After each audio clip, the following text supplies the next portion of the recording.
Happy St. Patrick's Day, Andy Jabbour. You're Happy wearing St. your, Patrick's Day to you. we're both wearing green this morning. Where does St. Patrick's Day place on your like level of holidays? It's like, It's not a holiday. yeah, yeah. That's where I mean, Dave, I'm not Irish. As a kid, it was always like, you got to wear green to school today. It's St. Patrick's Day. You don't want to get pinched. And so, I do it just because, like, I did. But I haven't thought about St. Patrick's Day besides like recognizing, oh, today's St. Patrick's Day. In many, many years, I don't acknowledge it or celebrate it. I'm not a big drinker, so it just kind of comes and goes. It's a day. Yeah, I mean, the way I look at it is like, yeah, I'm not Irish for one. There's no connection to Ireland in any way. Like, there's no loose connection there. Like, a cousin of a cousin of a distant cousin of Yeah. another cousin might be there. But like, if you really need it, like a reason to drink, I mean, I don't know. Like, do you really need a day to say I'm going to go out and get shit faced? I don't, I'm not sure. So, I don't know about your house, Andy, but in my house, we have a fucking leprechaun that comes here every St. Patrick's Day and just messes things up. Now, last year, I think you'll recall, we took a different tact. Instead of Yeah. trying to trap the leprechaun to get his gold coins, we like served him a what we thought would be a good meal, like a soup, a wildflower soup, Yeah. and some treats. And he didn't mess up the house as much. He did a couple things, like he fucking pisses green in the toilets. That's disgusting. And then he like puts a little green stuff in like the milk and half and half. And that's kind of just an annoyance. But I woke up this morning in the same kind of like it was good. He seemed to appreciate the food and he didn't fuck up our house as much. So I was good. Still got some half and half. My half and half this morning was green. So I mean, it's a side effects thing. Yeah, Trade-off. little things, but the little bastard came, caused a little bit of mischief, but it sounds like overall you're okay. Yeah, like let me ask you this. Like, you have Santa Claus, the Easter Bunny, like Jack Frost. You have all these like good characters. Like a leprechaun really isn't a nice person Yeah. necessarily. Like they they do a lot of tricks on you. Like, so my daughter was asking, like, how come like a leprechaun wouldn't have been in one of these like a hero? I'm like, well, because the leprechaun's not really a hero. Like, he's a kind of an asshole. I don't know. So if my leprechaun is hearing somewhere in this thing, please don't fuck up my house more tomorrow or something. So I mean, you've got the Lucky Charms leprechaun, who's always kind of like, that's true. he's That's true. mischievous, but he gave us those delicious Lucky Charms. So That's fair. That is fair. And I had corned beef and hash last night and cabbage, and that was good. So. there you go. There you go. All right, so Andy, that was my Sunday night into Monday morning. How was your weekend? I saw some a post of yours this weekend out on the protest line, Andy. Yeah, yeah. Took Mama Jabbour out, Dave. We were, it's we're at a time I think where a lot of people feel, so frustrated with what's going on, and in the face of just overwhelming insanity, right? There's just so much happening all the time. It's government, Trump, Elon, Doge, MAGA, everywhere, all the time, in your face, in the news, everywhere you look and go. All of our conversations, just it's everywhere. And I think people are anxious and frustrated, and to a lot of people, I think there's a feeling of helplessness. Like what can I do? What can I do? Like people are frustrated with the Democratic opposition. They're going this way, they're going that way, they're not doing much of anything, they're floundering. And we were like, what can I do? And I think when people protest, one, I think it's the opportunity to do something, right? You're doing something, you're taking an action, you're at least saying, I don't agree with this, I don't like this. You're exercising your First Amendment protected right to protest. You're getting out to other people that are also frustrated. So you're saying that I'm not alone, right? And you're encouraging one another and you're encouraging other people who see the protest and respond to the protest. And so, peaceful protest is an American right, right? It's codified in our Constitution. It's, freedom of speech and freedom to gather and assemble. Like those are constitutional rights. And when you exercise those rights, I think there's just something powerful in it. And being able to just say, like, I don't agree, like I object. And I think there's something to that, even if it's not making a direct change. when you see these happening around the country at Tesla dealerships in the streets of New York City and around the country, and you see people saying, this is not what we voted for, this is not what we want, this is not the future of America. I think there's something powerful in that. And so being able to participate in that opposition, I think is great. So being able to take Mom and Jay out there, 81 years old and full of energy, and it was a dreary day and it was chilly, and we went out there and grabbed the sign. I had an American flag in my hand, and we were just along with 100 other folks in Northern Virginia saying, "Hey, this is not the future that we're fighting for." And it was great to feel the energy and to see people coming by and beep beep beeping. The big semi truck. Let's loose that big horn and unity with the effort. I think it encourages people, and I think it was great to see. So I was glad to be able to be out there with my mom, and that's our mother-son time, right? That's they're protesting. So it was great. I think it was a great opportunity to practice an American right, and it was fun to be out there. Yeah, I mean, look, and we kind of talked a little bit about this last week, is like if you're so upset where things are going, you have a voice. I mean, this is the right of our country. You have that ability to do that. And again, I'm tired of hearing the people come and say, "Well, I didn't think it was going to happen to me.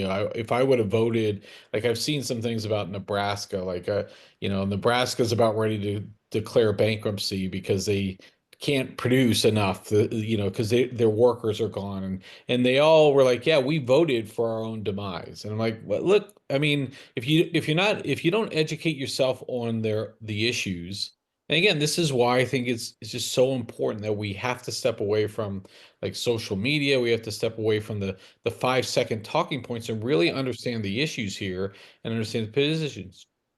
This is where everything was known about where things were going to go, and somehow you thought that that wasn't going to be applicable to you or whatever. So you have a voice, and I'm glad to see. Like Annie, I was so excited to see that picture, especially of Mama Jabbour, and she looks great. I mean, she looks amazing. um Republicans karma is coming, I think was her sign, Yeah, which was great. So like you have a voice, you can say that. And look, I think people are speaking. Like Tesla sales have dropped off. Tesla, the stock price I mentioned last week is almost down a half from where it was, in November, December, January yeah, timeframe. And that's the people speaking. A couple years ago, remember the Bud Light controversy where they had an influencer, a trans influencer, and the conservative side got all behind it? Well, this is the other side now. But the difference is this is a little bit more than just the liberals protesting. This is Americans who are sitting there saying, I'm not comfortable with this. Now, look, there is polling out there. People like what Doge is about and what it stands for, government efficiency. We should all be striving for government efficiency. But just the manner that it's been done, and even JD Vance, that fuckhead, has come out and said, "Oh, well, I think he could have been better about it." Like, fuck you, man. Like, get off here. JD Vance also had another interview where he's trying to say Trump knows what he's doing with Russia. It's called negotiation. yeah. Like, whatever, fuckhead. Like, get out of here. You're gonna be you're the attack dog for a president who doesn't want to get out there and attack. Yeah. Just fucking I'll say he's doing his job in that sense, 'cause that is yeah. one of the traditional roles of the vice president. But at the same time, I think he's quickly becoming one of the most disliked people in America. Oh, And behind Musk, but yeah. behind Musk. But just to be clear, he has no shot at the Republican nomination in 2028. JD Vance will not be the next GOP presidential nominee. Just if, like I'll take the bet. But if you hit a really important point in that, like I know for sure, like along that protest line, there are definitely a lot of long, hard, die-hard Democrats for sure. I'm not, right? I'm not, and I think definitely there are people out there with different political beliefs, and I think you're seeing that across the country. I don't think it's just Democrats. George Soros didn't invite me to this protest, right? Like the boogeyman the GOP likes to make. I think a lot of people are just frustrated, and you saw. Definitely, there's some people out there that were protesting many times before, but you saw people that had never protested before. I saw probably a 12-year-old girl out there with her parents protesting. I saw people coming up that were completely not prepared. They were looking for like, what can I do? Where can I go? Help me. And they were getting help because people were just coming out because they wanted to protest. They wanted to say, I want my voice to be heard. And I think you're right. This is not limited to a political party. It's not limited to a political ideology. You're seeing more and more Americans just saying, this is not what I want, and I want to express my voice. And it's great to see that. And you're right, Dave. The Bud Light comparison is right on. You have a right to protest with what you buy, where you vote, what you use, all these technologies. Like we have options. Americans made their voices heard with Target, with Bud Light, and now they're doing it with Tesla. And that's an American privilege, despite the president suggesting that it's an illegal boycott. It's Yeah. absolutely legal and fair, and it's a fine response to things you find objectionable. Like that's what Americans should be doing. And I'll go back to it, everyone. It's like, look, we have to start being better educated about the issues and about what the platforms are and where the people are going to go with the country and what people are about and stop voting along party lines and start voting along like the issues. We need to get back to the issues because that's what's driving a lot of this here is we're not educated enough on those issues. Not to mention we have fuckheads are being nominated by both parties Yeah, to lead here, and we really have a lot of challenges on that front. So, Andy, I was really proud of you. Great to see Mama Jabbour out there, still moving around. She looks great, and so we'll see how things go from here. yeah, All right, Andy, let's go to our other big topic in March. Andy, this is March Madness yeah. here. The NCAA tournament, all the conference games were wrapped up yesterday. Our George Mason Patriots, Andy, fell They did. short to our hated rival VCU. Andy, when George Mason used to be in the Colonial Athletic Conference, the championship game was down in Richmond. And when George, I had a deal with my kids that if George Mason ever made the conference finals, because then it would be, you would whoever the conference champion gets the automatic bid, Yeah, you'd go down and we'd go down to Richmond and watch it. I'd pull them out of school. We'd go down on that Monday night and watch that game, or that's usually when it was. yeah. And a couple years they had a great run there, but had switched conferences. They're now in the Atlantic 10. They'd never been to the championship game before, and yet they're still playing their hated rival VCU, and they fell short. But still, they'll go to the NIT. But we're here to talk about the NCAA, Andy. It's quite amazing. There's 68 teams in it. 14 of those teams, Andy, came from the SEC conference, the Yeah, Southeastern Conference, yeah, which most people would associate with a football conference. But this is a record, 14 teams. The previous record was 11, I think, by the Big East, when the Big East was in its heyday. But man, 14 teams out of all of that. There's 30 some odd open. Okay, so there's 32. I think there's 32 automatic qualifiers. So that means there's 36 non-automatic qualifiers. 14 of those came from the ACC or SEC.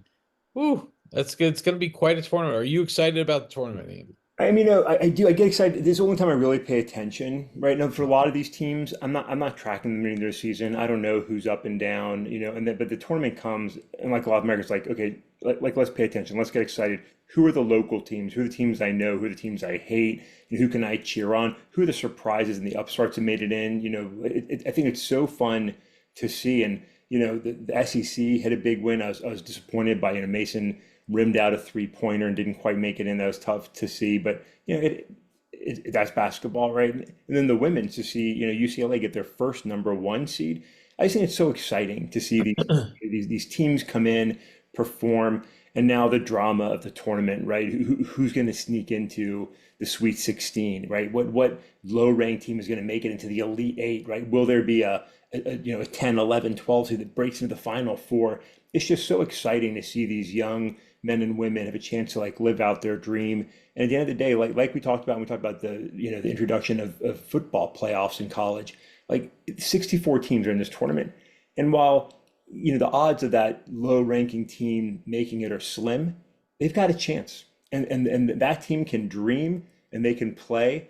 And you know what? They might make it. They might make it. And it's awesome to see them have that chance to go and just do their best, win or lose, play the best, play Auburn, play Duke, play UCLA, and see what happens. I love it. I think it's just so fun.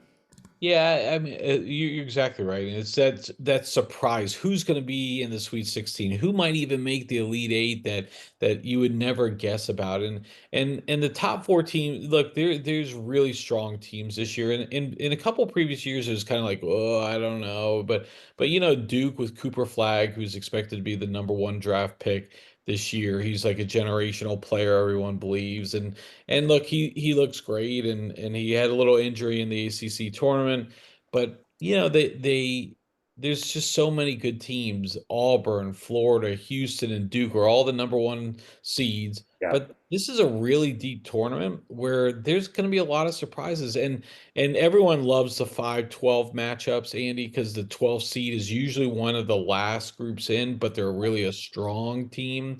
6 and 11 is really good. And Andy, you can't forget, I mean, just it was just a couple years ago where the University of Virginia, the number one seed yeah, in the whole tournament, lost to a 16 seed. That had never happened before. It's only happened once, but we had a lot of 2-15 upsets. It's just so exciting when you see some of these lower seeds battling to the end and even yeah, sometimes winning and the excitement that they have because this is winning it on the field. Unlike college football, where it's 12 and you can argue over stuff, 68 teams, yeah, you can still argue over like a couple people who were left out, but it gives everybody a chance. And yeah, that's what I really love about this tournament. And I really love on Thursday and Friday, Andy, games start at noon and go to 10, 11 o'clock at night. It's just 4 days of just hardcore basketball. And it's just great. It's a great feeling. yeah, yeah. It's awesome. It's really fun to see. Oh, the fact that America still gets on board. No one's called yet to boycott the NCAA tournament. I'm sure it's coming at some point or some issue. Somebody will be pissed off, and we'll hear about it from the left, from the right, from somewhere. But so far, like America can still rally around this. Get your bracket, enter your tournament, cheer on your team, whether you know something about basketball or you don't, whether you've got a favorite team or you're picking them by the color of their uniforms. Like it doesn't matter. Everybody can have fun with this. And I just think it's great. It's great. Yeah, no, I think it is going to be fun. And Andy, while our George Mason Patriots for the men's side were not in the tournament, Yeah, the ladies did win the Atlantic 10. They are in the women's side, so they'll play Florida State. They're an 11 seed. That's another strong seed there. yeah, That's the first time the women have ever been to the tournament. The men, of course, famously made the Final Four. They've been yes, to the tournament several times, but the women for the first time and playing Florida State, that's gonna 6-11. I'll have to see if I can watch some of that game. But kudos to the Lady Patriots on that front as well. yeah, So for sure, for sure. yeah, so a lot of good stuff there. Get your brackets filled out. Andy, we usually do something for a little bracket fun. I think our colleague Chuck, I don't know if Chuck will be trying to start one up again this Yeah, year, we'll see. but we'll see. But it's always fun to get something going on that front. So, Yeah, all right, Andy, let's go to our last topic to this week. Andy, on the movie front, I'll just pull in the movies here because there's a movie I want to talk about coming up. But very dismal box office still. Captain America is still kind of lingering around there. It's going to probably make 400 million. I think people will probably say that's disappointing, but whatever, it is what it is. A movie that came out this weekend, though, Andy, was called Novocaine. And I think I'm saying that right. But yeah, it was just short of $9 million. Mickey 17, Black Bag, then Captain America, and then The Day the Earth Blew Up, a Looney Tunes movie was the top five, Andy. None of those hit $10 million. yeah, Novocaine is loose. I mean, I don't know all the details about it, but it's a guy who doesn't feel pain. Just in all of these violent action sequences, kind of like John Wick, except, he's kind of like the stupid, like he's kind of a goofy guy, like, oh, come on, how am I keep getting, things put in daggers and I don't feel pain or anything like that. But Andy, that's not what I want to talk about. Sorry, I'm going off on that. And anybody who watched Novocaine, if you want to give us your review, that's great. It does look like something I might watch on cable or streaming at some point. But the movie that's coming out this coming weekend, Andy, Snow White. yeah. It's the live action remake of the classic, the what started Disney and everything down the road. This movie was supposed to come out 2 years ago. It's been talk about cancel culture, talk about all sorts of hate and backlash. When it originally came out, the Seven Dwarfs were unique in that they weren't just necessarily dwarves.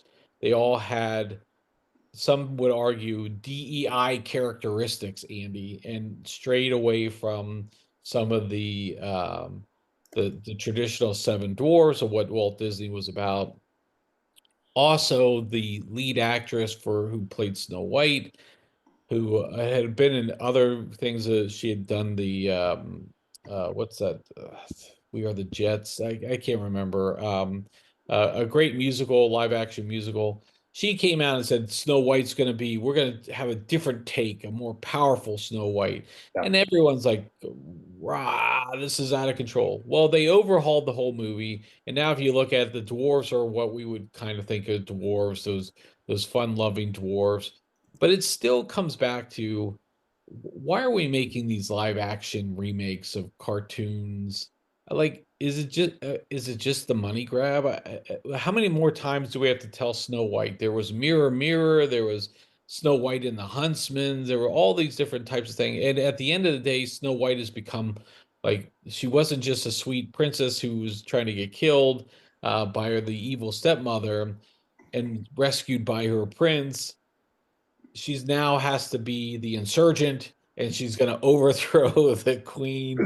And like, what are we doing here, Andy? I just like, what? Why is this even important anymore? Yeah, I think we're trying to take old stories and tell them again, right? Like, how do you make this different? How do you make it not from, generations ago and a little bit more modern? And I think sometimes they hit and sometimes they fail. The live action piece, whether it's, live action slash, CGI, whatever you want to Yeah, do, yeah, right?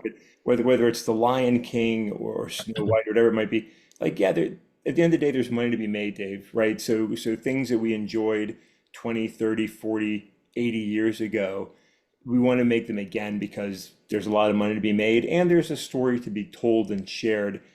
I don't know if I love, when we change the story dramatically because it's sort of like the continuity is gone, right? That shared bond over the story is sometimes gone. But like everything else, like if you want to check it out, check it out. And if you want to see it fail. And that sends a message to Disney or whomever is making a new movie that, like, we're interested or we're not. We're interested in the fifth installment of this series or we're not. And that's one of the beautiful things about the free market. People can spend their money making whatever they want to make, and people buy it or don't buy it. And that's what happens. So, like, am I going to check out Snow White? I'm not. Like, I couldn't really care less at all. But some people will. Some people want to take their young daughters, their young sons, their boyfriend, girlfriend, whatever, and go share in that experience and, like, have at it, guys. Enjoy. do fairy tales still resonate in our modern world, Andy? I don't know.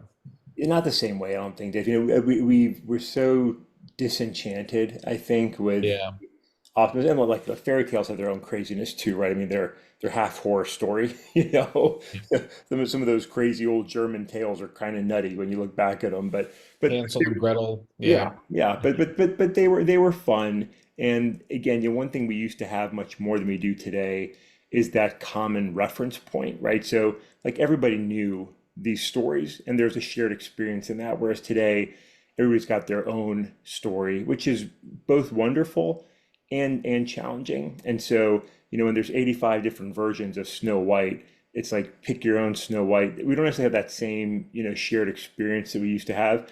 And there's goods and bads in that. Some of that shared experience, from years gone by was like based in really bad things, but there's something to us also be able to share and celebrate things. And so I don't think fairy tales resonate the same way. And there's maybe goods and bads in that too. But we do have other shared experiences. Like, we're gonna all go see Superman when it comes out, right? So I hope we can share in that experience maybe. Yeah, yeah, we'll see. The reviews for that are the feedback on that is supposed to be really good, but so was the Flash. So we'll see how that's supposed to go. Yeah, Andy, like calls up, and maybe we can talk about this more late in another segment at some point. But like Christopher Nolan's doing the Odyssey. yeah, And again, I think there's gonna be a lot of buzz about it. There's so many actors who are connected to this, a lot of great Christopher Nolan staples and whatnot. But yeah, it's kind of funny because I know people are going to pick up and want to read the Odyssey. yeah, Go back and try to read the Odyssey, Andy. It's written in such a language that I don't know if many people would even understand anymore. But it does call back to, have we lost, you know, track of some of these shared references? Like everybody read Great Expectations. Everybody read, some of these classics over the years. And now it doesn't seem like we still have that. Maybe it does. Maybe somebody's out there saying, no, no, no, they still read this in high school and all this other stuff. But it does feel like we have lost some of that, and some of that what made us the community of the United States is that connection point. And now it has to be a divisiveness. I'm sure somebody's going to come out about the Odyssey and say, well, he was a DEI hire, or this guy was a racist, or this person. I think it's going to be, we can't look at them for the pieces of work that they are. And look, with any type of art, whether it's written or whether it's written, drawn out, or a piece of art, like there's interpretation to all of it, and your interpretation is not wrong. That's the beautiful thing about art, and it should be held for a discussion. It shouldn't be used for hate, and I think that's unfortunately what art has been done, and unfortunately in like really authoritarian type of environments, that's how art is leveraged, and it's used as a weapon versus for appreciation. So yeah. And if you try and have some of those like thoughtful conversations in the classroom, it yeah. shows up on social media and Right. becomes issue of debate, and the teacher's now in the hot seat. It's a complicated time. It's a Yeah. complicated time, and we don't necessarily have some of those shared experiences the way that we used to and should. And like you said, we can talk about them, but we would have that point of reference, right? And that those conversations, those experiences helped us become, the nation that we became. But in today's environment, everything is so divisive, so triggering, so exploited from all sides that it ends up really harming us. And you're seeing that today where we don't have baseline references, where we don't have a common vernacular, where we don't have a shared experience, we don't have, a shared understanding of civics and citizenship and selfless service and the things that are really foundational to making a democracy work, right? And we don't have those things. Like yes, like democracy is at risk, right? If we can't have that, like our nation and our future is definitely at risk. I think we're seeing it happen right now in real time. I worry that we're not going to fully recognize it until it's too late. I kind of feel like we're already headed down that path. So we'll see, Dave. But hey, Yeah. if you want to go see Snow White, I hope you enjoy it. Yeah, no, no, it's all fair. Okay, Andy, let's wrap up for the day. I did want to have one follow-up. How's young Jabbour doing out at basic training, Andy? Have Dave, you have you I been tell have you, you been able to make contact with him? we did. We were standing by yesterday. We're expecting the phone call, hoping for the phone call. Not sure we were gonna get it, and we got it. My wife's phone rang, and the scream in my house was at a record level, and it was awesome to hear from him in his exhaustion. He talked about how 3 hours of sleep in the first 48 hours, and just all the things Army. It was great, and in the modern world, whereas before your loved one went off to basic training and you saw him on the other side of things, now we get Facebook photo updates. We see these young boys and girls in action, and my wife kept on laughing at me because my response to the pictures I kept on saying, "This is really cute," right? Because you think of basic training, how grueling it is, but on this side of the conversation, for me, looking back at some of those experiences that they go through, that we went through in different ways in ROTC and whatnot, it is cute to see these young boys and girls out there learning how to become a soldier, and just the misery and the exhaustion and the scared faces on some of them. Like you can't help but smile and be like, yeah, this is awesome. That is a beautiful shared experience for young Americans, and it's great to see it. And Dave, there's still so many young volunteers out there, my son amongst many others, trying their best. And it's awesome to see it. Awesome to see them go through that misery together to support one another. That's building bonds and relationships and part of a shared tradition. Like that is wonderful. And man, while I don't think all political leaders have to serve in the military, there's truly something special, I think, for those that have served, that we look at a lot of the things happening in our country differently, and we have that shared bond. I'm grateful that my son's getting a chance to be part of that tradition. I know, you've got a son that's part of that tradition. I wish more Americans fully understood and appreciated, the common sacrifice of service. Yeah, I 100% agree. And look, there are assholes in the military or you go in there and go in the military, there are assholes there. But there are typically, I mean, that experience, those common bonds, those everybody is just trying to accomplish the mission, Yeah, all trying to do the task, whether it's cleaning the latrine, or getting your barracks in order to get inspected, or taking a hill or taking a bunker, or accomplishing a mission, whatever that task may be. yeah, That's what the military is all about, and that service, and that can-do attitudes. I think we could use more of it. So, for sure. all right. Well, I appreciate you sharing some of those with me over the weekend, Andy. It was great to see, and I'm very very proud of your son, and I'm very proud of all those who are giving their service to the country as well. Yeah. All right, Andy, let's wrap up for today. Good conversations, and we will catch up with you on Wednesday.